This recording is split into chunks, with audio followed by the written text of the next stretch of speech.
बूढ़ा सपेरा किसी ट्रेन में सवार हो गया था। ट्रेन किस तरफ जा रही थी मुझे कुछ इल्म नहीं था। शुरू में मुझे वक्त का कुछ एहसास रहा, फिर ये अंदाजा भी जाता रहा कि कितना वक्त गुजर गया है। ट्रेन मुख्तलिफ स्टेशनों पर रुकती आगे ही आगे बढ़ती चली जा रही थी। मैं पटारी में बंद पड़ा था। मुझे अब ना कमांडो खालिद की बू आ रही थी, ना जमीला के जिस्म की बू महसूस हो रही थी। ये लोग मुझसे बहुत दूर हो चुके थे। शायद ट्रेन एक दिन और एक रात चलती रही थी। इस दौरान बूढ़ा सपेरा ट्रेन से कई बार उतरा था। एक बार वो उतरा तो मुझे सुनाई दिया कि वो किसी दूसरी ट्रेन के बारे में पूछ रहा था। ये सपेरा इतना अय्यार था कि इसने किसी से पूछते हुए शहर का नाम नहीं लिया था। इसे यकीन था कि मैं शहर का नाम सुन लूंगा और वो नहीं चाहता था कि मुझे मालूम हो कि वो मुझे कहाँ ले जा रहा है। यहाँ उसने ट्रेन बदली थी। यहाँ से आगे फिर रेलगाड़ी का तवील सफर शुरू हो गया। हिंदुस्तान बहुत बड़ा मुल्क है। शुमाल से जुनूब और मशरक से मगरिब की तरफ जाएं तो 3 दिन गाड़ी चलती रहती है। इस दौरान बूढ़े सपेरे ने मुझे एक लम्हे के लिए भी पटारी से बाहर नहीं निकाला था।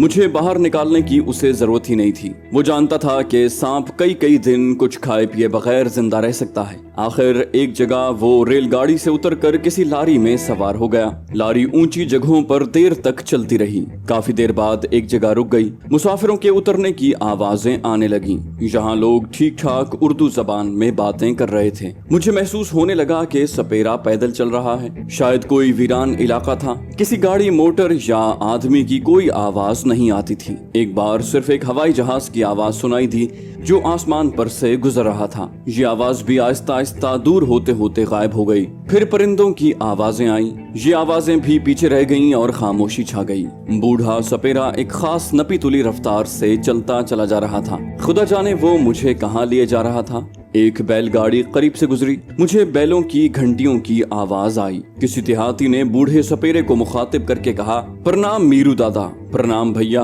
बूढ़े सपेरे ने जवाब दिया। यहाँ मुझे मालूम हुआ कि इस सपेरे का नाम मीरू है और वो किसी ऐसी बस्ती के करीब ही है जहाँ लोग उसे जानते हैं। किसी आटे की चक्की के चलने की आवाज दूर से आ रही थी। ये चक्की के इंजन की टक टक की आवाज थी। ये आवाज दूर हो गई। लगता था हम बस्ती से भी दूर निकल आए हैं। मैं बूढ़े सपेरे को गाली देकर पूछना चाहता था कि वो मुझे कहाँ लिए जा रहा है, मगर मैं इंसानी आवाज नहीं निकालना चाहता था।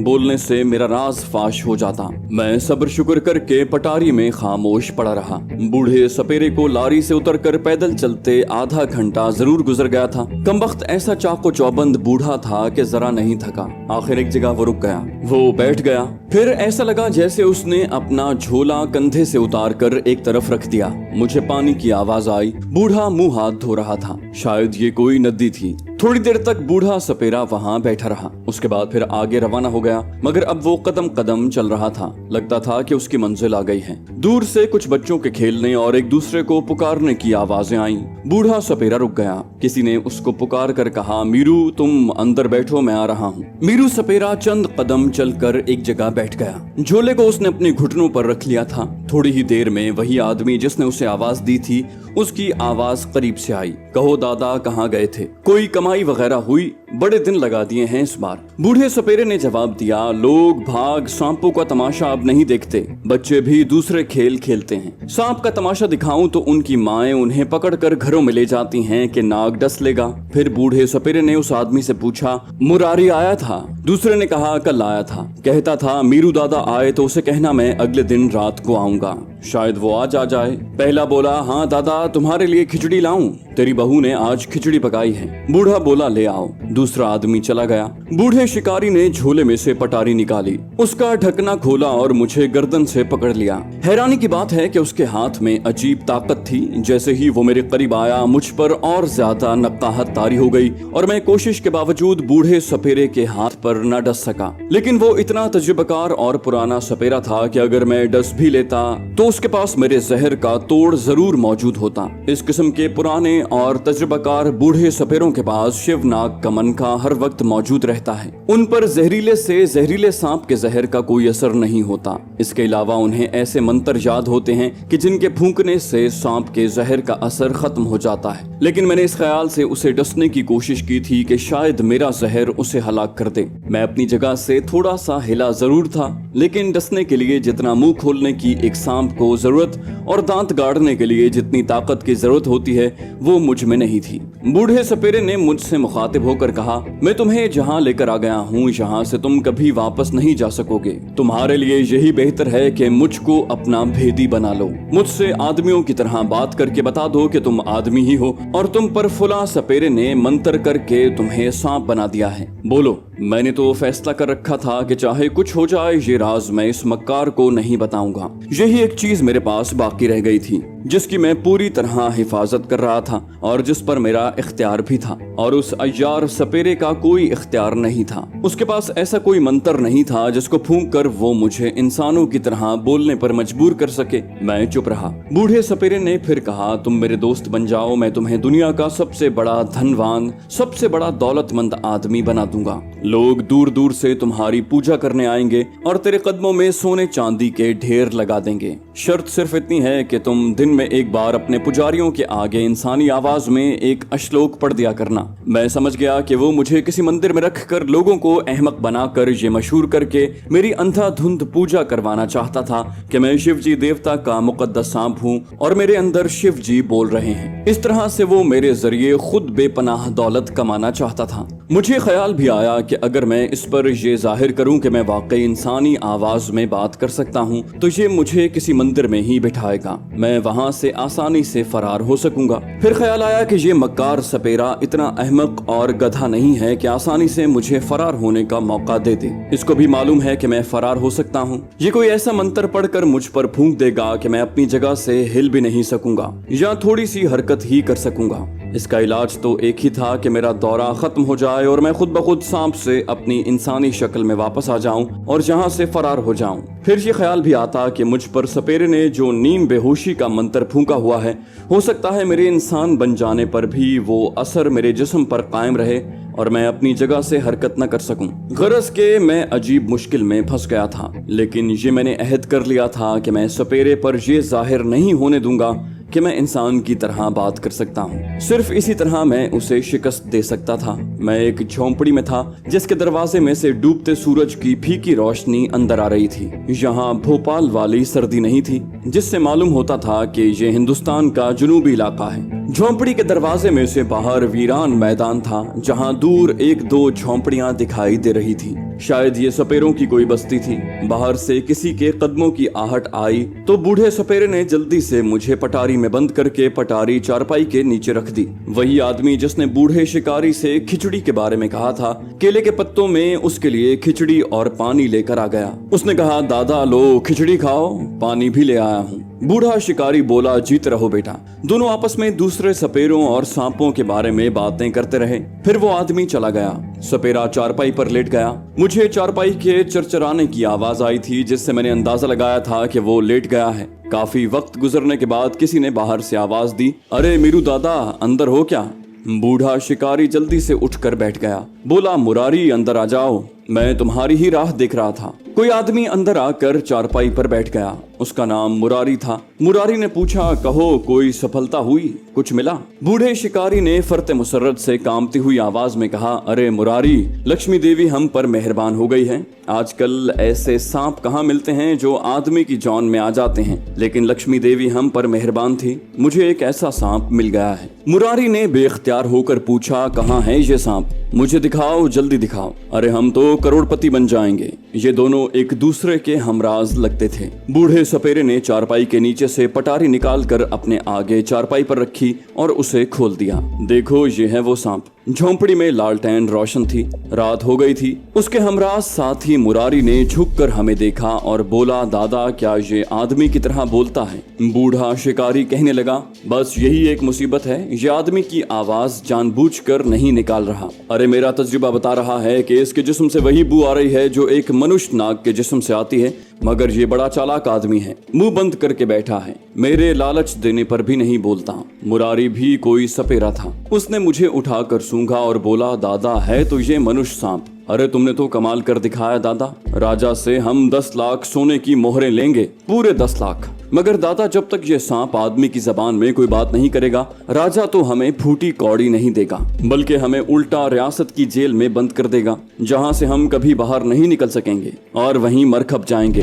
बूढ़े सपेरे ने कहा, ये जरूर बोलेगा, तुम फिक्र न करो, तुम मुझे राजा के पास तो लेकर जाओ। राजा के सामने जाकर ये सांप अपने आप आदमी की आवाज निकालेगा, तुम इसकी फिक्र न करो। मुरारी कहने लगा, पहले हमें राजा के मंत्री जी से मिलना होगा, वो साला भी तो इनाम में से अपनी पत्ती मांगेगा, उसको भी एक हिस्सा देना होगा। बूढ़ा सपेरा बोला, हम राजा से 20 लाख मोहरें तलब करेंगे, उसमें से एक हिस्सा मंत्री को देने के बाद भी हमारे पास बहुत कुछ बच जाएगा। मुरारी ने कहा, मेरा विचार कहता है कि राजा इससे भी ज्यादा इनाम देगा, आखिर उसकी रियासत की गद्दी की विरासत का मामला है। राजा कैसे गवारा करेगा कि उसके मरने के बाद रियासत पर उसके भाई का बेटा बैठ जाए। बूढ़े सपेरे ने कहा, मुरारी, राजा का बाप भी 20 लाख तलाई मोहरें देगा, तुम मुझे उसके पास तो ले चलो। मुरारी बोला, दादा ले तो मैं जाऊं, पर यह सोच लो कि अगर तुम्हारा सांप आदमी की बोली न बोला तो हम दोनों की खैर नहीं। बूढ़े सपेरे ने कहा, मुरारी ये जरूर बोलेगा, तुम मंत्री से बात करो, जाओ। मैं दिल में बड़ा हैरान हो रहा था कि आखिर ये अय्यार सपेरा इतने यकीन से कैसे कह सकता है कि मैं राजा के आगे इंसानी आवाज में बोल पड़ूंगा।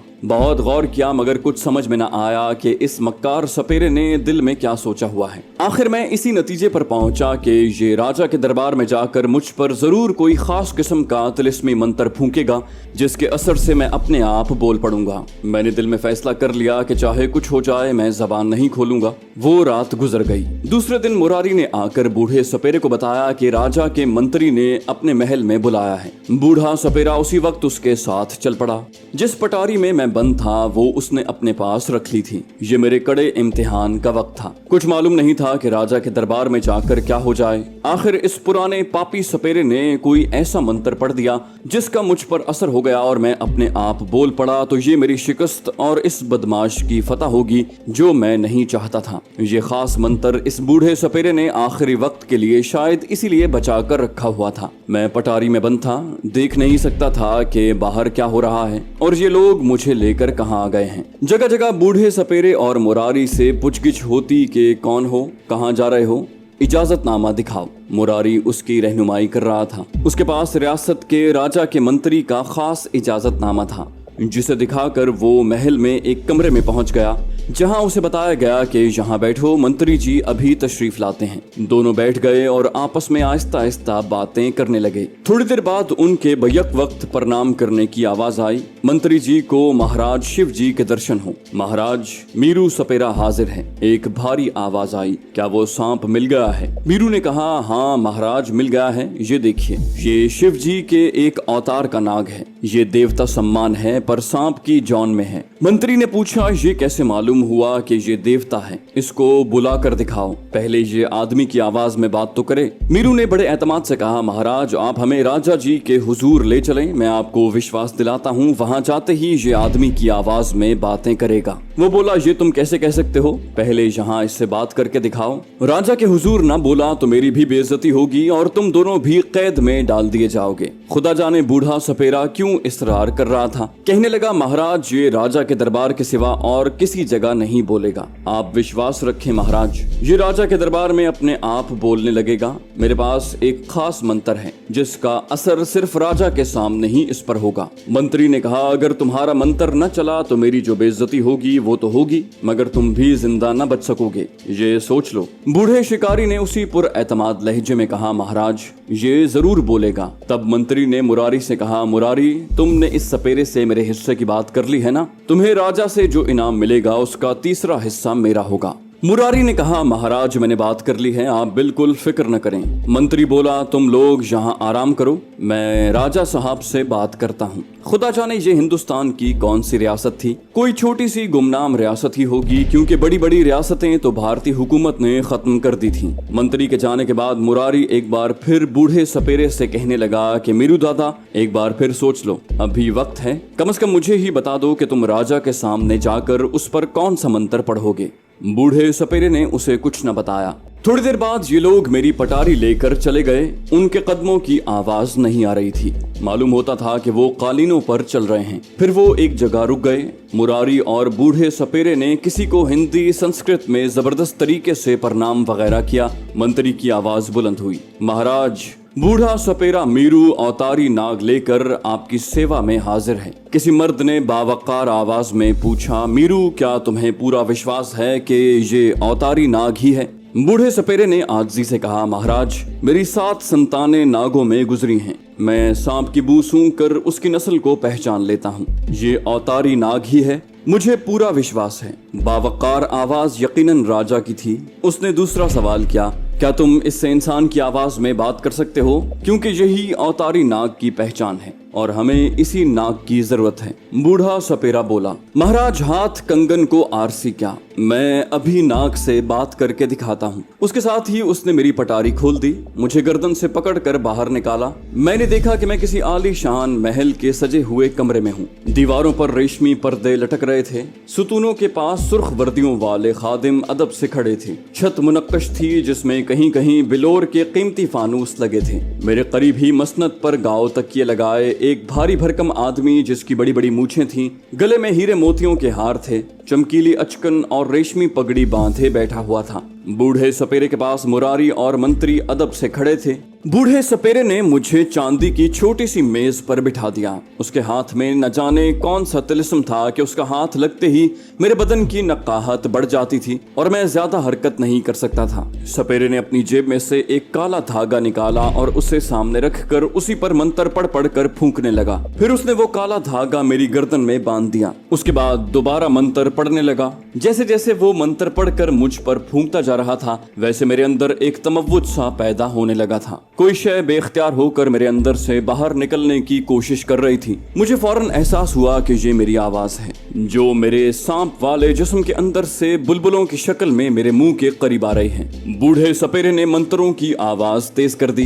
मैं चांदी की मेज पर बैठा इधर उधर बल खाने लगा। मुझे एहसास हो गया था कि मैं अपनी आवाज पर काबू नहीं कर पा रहा और मैं किसी वक्त इंसानी आवाज में बोल पड़ूंगा। मैं अपनी इंसानी आवाज को रोकने की सरतोड़ कोशिश कर रहा था और आवाज के बुलबुले मेरे गले में आकर जमा हो रहे थे और बाहर निकलने को जोर लगा रहे थे। मंत्र पढ़ते पढ़ते बूढ़े सपेरे ने बुलंद आवाज में मुझसे पूछा, तुम कौन हो? मैंने खामोश रहने की बहुत कोशिश की, लेकिन आवाज के बुलबुले मेरे हलक के साथ टकरा कर बाहर निकलने को जोर लगा रहे थे। बूढ़ा सपेरा बार बार ऊंची आवाज में पूछ रहा था, तुम कौन हो? बोलो तुम कौन हो? और फिर मेरे हलक से अपने आप आवाज बुलंद हुई। ये मेरी अपनी इंसानी और मर्द की आवाज थी। मैंने कहा, मैं इंसान हूँ। राजा और मंत्री के मुंह से बेख्तियार निकल गया, जय हो शिव जी महाराज की। उसके बाद मुझ पर नक्काहत तारी हो गई। मैं राजा को बताना चाहता था कि मैं किसी देवता का अवतार नहीं हूँ, मैं एक मुसीबत में फंसा हुआ इंसान हूँ। लेकिन अपने बारे में उनको बताना भी मेरे लिए खतरे का बायस बन सकता था।